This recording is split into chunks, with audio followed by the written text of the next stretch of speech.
નમસ્કાર દર્શક મિત્રો, હું છું એન્કર અર્પિતા પટેલ. દેશભરના તાજા અને સચોટ સમાચાર આપણી ભાષામાં જોવા માટે A1 અભિપ્રાય ન્યૂઝમાં આપનું હાર્દિક સ્વાગત છે.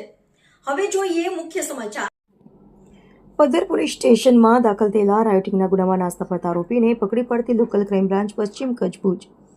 શ્રી ચિરાગ કુરડિયા સાહેબ પોલીસ મહાનિરીક્ષક શ્રી સરહદી રેન્જ ભુજ તથા શ્રી વિકાસ સોંડા સાહેબ પોલીસ અધિક્ષક શ્રી પશ્ચિમ કચ્છ ભુજનાઓએ નાસ્તા ફરતા આરોપીઓને પકડી પાડવા માટે સૂચના આપેલ માર્ગદર્શન આપેલ હોય જે સૂચના અનુસંધાને લોકલ ક્રાઇમ બ્રાન્ચ પશ્ચિમ કચ્છ ભુજના પોલીસ સબ ઇન્સ્પેક્ટર MH શિનોલ સાહેબના માર્ગદર્શન હેઠળ લોકલ ક્રાઇમ બ્રાન્ચના પોલીસ કોન્સ્ટેબલ રણજીતસિંહ જડેજા તથા જયદેવસિંહ જડેજાના ભુજ તાલુકા વિસ્તારમાં નાસ્તા ફરતા આરોપીઓની તપાસમાં હતા. તે દરમિયાન ભુજ ભચાઉ હાઈવે રોડ પર AMW કંપની પાસે આવતા હ્યુમન સોર્સિસના આધારે બાતમી હકીકત મળેલ કે પદ્ધર પોલીસ સ્ટેશન પાટેની વિવિધ કલમો હેઠળ નાસ્તો ફરતો આરોપી અકબર શાહ અલીશા શેખ રહે નવા કનૈયાબે તાલુકો ભુજવાડો હાલે કનૈયાબે ગામના બસ સ્ટેશન સામેની બાજુની રોડ પાસે હાજર છે અને જેને શરીરે બ્લુ કલરનો સફેદ કલરના પાંદડાવાળી ડિઝાઇનવાળું શર્ટ પહેરેલ છે. જે હકીકતના આધારે તપાસ કરતા મજગૂર ઇસમવાળી આવેલ જેથી મજગૂર ઇસમને ઉપરોક્ત ગુનાના કામે હસ્તગત કરી આગળની કાયદેસરની કાર્યવાહી માટે પદ્ધર પોલીસ સ્ટેશનમાં સોંપવામાં આવે છે. પકડાયેલ આરોપી અકબર શાહ અલીશા શેખ ઉંમર વર્ષ 30 ભરત ઠાકોર કચ્છ.